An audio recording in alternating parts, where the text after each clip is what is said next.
relationship advice. Timestamps in the pinned comment, if you already read the original story and just want to read the update. Update: ex-wife left for her affair partner and returned after 10 years, asking to take her back in my life.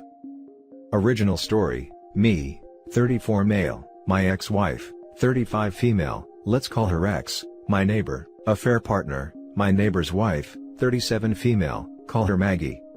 Me and my wife married in 2009. We had our baby in 2010. In November 2010, while she was asleep, a message popped on her phone and was a flirty message. I checked on her phone, and it was from our neighbor. I went through every single message, which included texting, sharing nudes, and even had planned meetups at hotels. This was going on from the first week into our marriage. I felt like my world crumbled in front of me. I took screenshots of every message and saved on my phone. Next day, I contacted Maggie and let her know about the affair. They were married for 4 years and had their first baby, almost the exact same time as we had ours. I confronted my wife, and told her that I am going to give her divorce. She started crying and everything else, but I did not consider it. I also did paternity test on our child, son, because the affair timeline was same as conception date. After 2 days, when I come home from work, our baby was crying in our bed and the ex was nowhere to be seen. Then I found a letter of her, telling that she did not love me, and she had left with a affair partner, and to not contact them. I knew this was coming, but I didn't believe that a mother can leave her child, was about 6 months old, alone, and can run off with her lover. I then went to Maggie's house. She had received a similar letter from her husband. I felt sorry for her, as she was going from postpartum depression, had her baby just a few months ago, and was left alone. Also, paternity test result came back, and he was my son. I tried to contact X's family, but they also didn't know where she was, and were shocked by her behavior. Her father even said that if she ever came back, she would not be allowed to enter their house. They basically disowned her. Maggie was very supportive. She began coming to my home to watch the kids, and even breastfed both of them, hers and mine.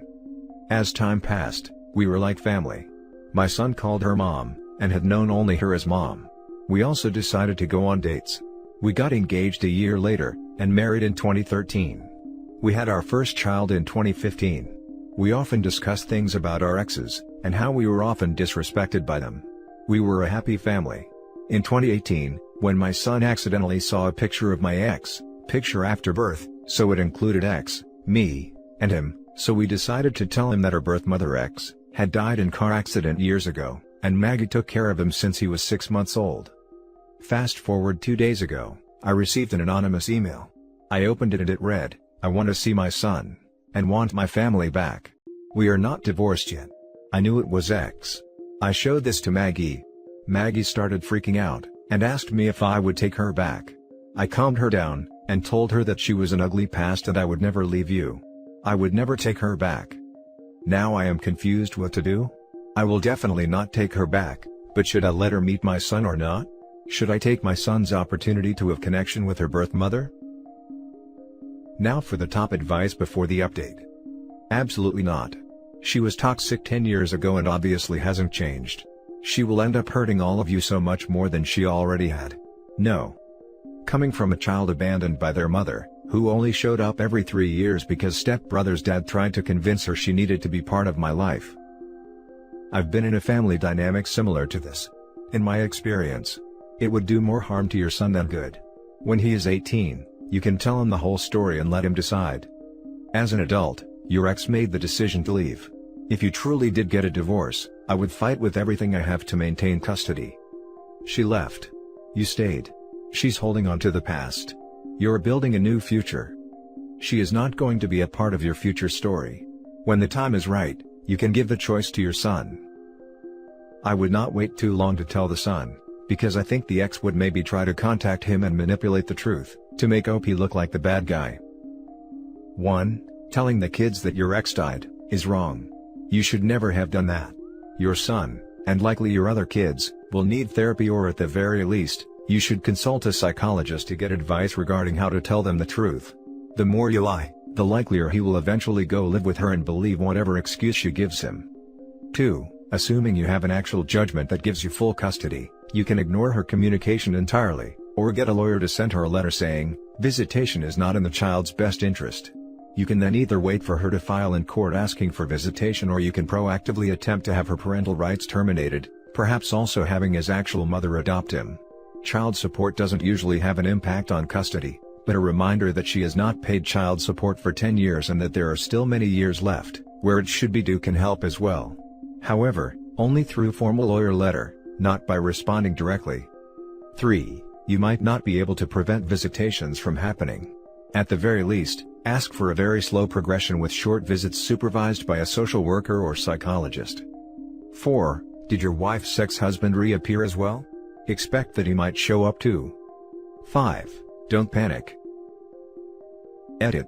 Thank you for such response. I have missed a lot of detail to tell you guys. First is that, I have divorced her before marrying Maggie. I think she doesn't know, as she was nowhere to be located. Second is that, I have written L instead of M by mistake. I had full custody of my son, as X was nowhere in the picture, but now she is back, so I don't know if my full custody will be maintained or not. And now for the update. Thank you for such a response. A lot has happened since the last time. Also, I didn't want to post the update, as many people in comments thought it as fake, but till this day, I am getting messages for the update, so I decided to update you all. So, let's start by saying this, that we didn't require court or lawyer. Some of you claim that she would have no parental rights over my son, as she had abandoned us years ago. To confirm the claim, I contacted my friend, who is a lawyer, and confirmed that she could face heavy fine, termination of parental rights and jail. I told him about the time period of abandonment, and asked what were the chances of winning in my case. He told me that if a parent fails to contact physically with the child for over a year, 99% he or she is given termination of parental rights. I had a sigh of relief after listening those words. I also joined therapy with my son, so that I can tell him the truth about his biological mother. As I wanted to find out why she contacted me after 10 years, I messaged her father, who is still a best friend of mine and gives me some good advice, whether X contacted his family or not. Turns out, that she had contacted her sister for money time to time for 10 years, but now her sister is not willing to help her as she was asking a bit more money. I asked him about her conditions, and whether introducing her to my son would be a good idea or not. He answered by saying, she just has a minimum wage job, and lives in a small apartment with 3 roommates. By listening him saying this, I felt bad for her, but she earned it. He said that she would be a bad influence on our son, so it's better not to introduce him to X. Next, I called her sister and asked her what were their conversations like in past 10 years? She told me everything. How X contacted her only for money, because after paying rent, she had no money left for groceries and other utilities. X never asked about my son, but only for money. I asked her about relationship between X and the affair partner, to which she replied, he is in prison for sexual assault since 2015. I don't know why, but I felt happy upon hearing this news. I asked her whether X knows about the divorce or not. She said X has no idea about the divorce, and she still thinks that we are legally married. I asked her to tell X about everything, divorce, child custody, my new family, and that she has no right over my son. I told everything to Maggie, and she was a bit surprised by X's behavior. She never thought that a mother can be so careless towards her own child.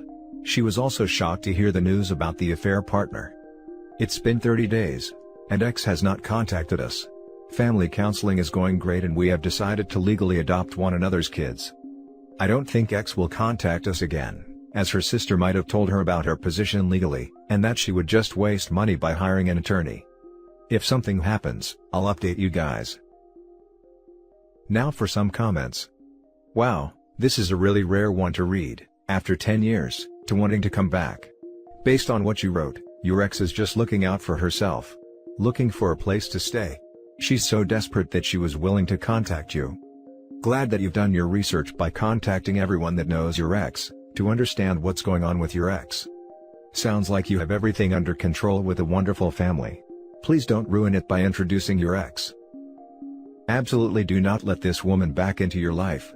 She is toxic and will ruin anything in her path. Sounds like you are doing well. Good luck to you in the future. Also, your ex is absolute human garbage and deserves everything. I'm surprised you guys didn't go for termination of rights when you first had the opportunity, considering you told your son that she died. My only sliver of advice would be to talk to a professional about lying to your child about their parent being dead. That is going to be a shell-shocking moment for them when they inevitably find out they have been deceived. I agree. Letting his son know mom abandoned him would have been much better. Then the kid would understand who his real mother is, the woman who breastfed him, loved him enough to help raise and take care of him. Now for the next story. Found out my therapist is an affair partner. I found out that the psychologist I'm seeing to help me recover from being cheated on is a mistress herself. By coincidence, my mom knows friends of hers. What are the ethics behind this? I am incredibly uncomfortable, and made more upset having been told to let go and learn to overcome this, by someone who empathizes more so with the perpetrator than the victim in my situation. I get psychologists are also humans who can make bad decisions. However, psychologists also deal primarily with vulnerable people, and hold a lot of power that way. I do believe they are to be responsible and know their own limits. I was already angry before, and now I'm even angrier. Understandably, some of it may be irrational now. I am sickened that she could seriously look me in the eyes, and tell me to forgive my ex and sympathize with whatever disorder in his life drove him to hurt me, instead of referring me to a more suitable psychologist in her place. Frankly, I want her fired, but that's probably impossible. Now for the top advice. If her advice is biased and unprofessional, ditch her. Interestingly, my divorce lawyer is a cheater. At first, that really disturbed me, but it actually makes him a better lawyer. He gave me good insights into the mind of a cheater, and even helped me get past feelings of vengeance and anger. For what it's worth, he got hit by the karma bus with his second wife, and is suffering all the consequences, such as being unable to be a real father to his son with his first wife, whom he cheated on. Seeing a cheater so deeply unhappy, gives me some hope. I get your point in how it could be good. But lawyers are different from psychologists, in that the latter is meant to help your health and well-being. If I was any worse off, this would send me completely spiraling, instead of just being extra angry and hurt. As a therapist myself, we have to be totally unbiased when it comes to treating people. However, we are still human. Ethically, she isn't really doing anything wrong if she claims she is staying impartial, but still seems strange to me. She has the choice to refer to other providers if she feels she can't stay neutral, so hopefully she is able to do that. But I can't imagine how your own experiences/bias wouldn't trickle into treatment. I don't think you'd get anything out of reporting her, but I'd probably seek help elsewhere for my own peace of mind. That being said, we all have our own baggage as providers, and any new provider you find could also have their own experiences with infidelity that you wouldn't have a clue about. Update.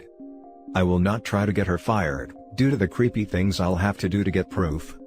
I still do not agree in allowing someone who's an active perpetrator of a bad thing, be in charge of telling victims of that bad thing what to do and how to be.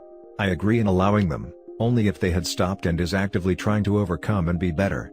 But even then, I also do think there is some weird power imbalance in having an ex-cheater tell a victim what to do. I think an ex-victim to a new victim would be more suited. Ultimately, it is apparent that what I believe doesn't matter. I still don't understand how at most jobs, people have been fired over proved racist behaviors and such, but in a profession that is meant to help people be better, those authorized to do so aren't held to tighter standards. I am not saying a cheating therapist can't then be fit for a patient dealing with substance abuse or other issues. I am saying that the only scenario relating to relationship issues that I can see working for a therapist who used to cheat, is for when it comes to patients struggling with cheating, never the victim. If I see this woman outside of a professional setting, I will absolutely give her a piece of my mind, especially if I happen upon her in social events as a result of my mom's connection with her friends. I will not be stalking or following her. That was never in my thoughts. Stop dogpiling me. The first 6 people telling me, without criticism, not to act on my wants and urges, was enough to help me calm down. I only wanted to know the ethics of this, the possibility and how reasonable it would be for me to bring it up with the clinic, vent and get real insight and understanding. Now for the last story.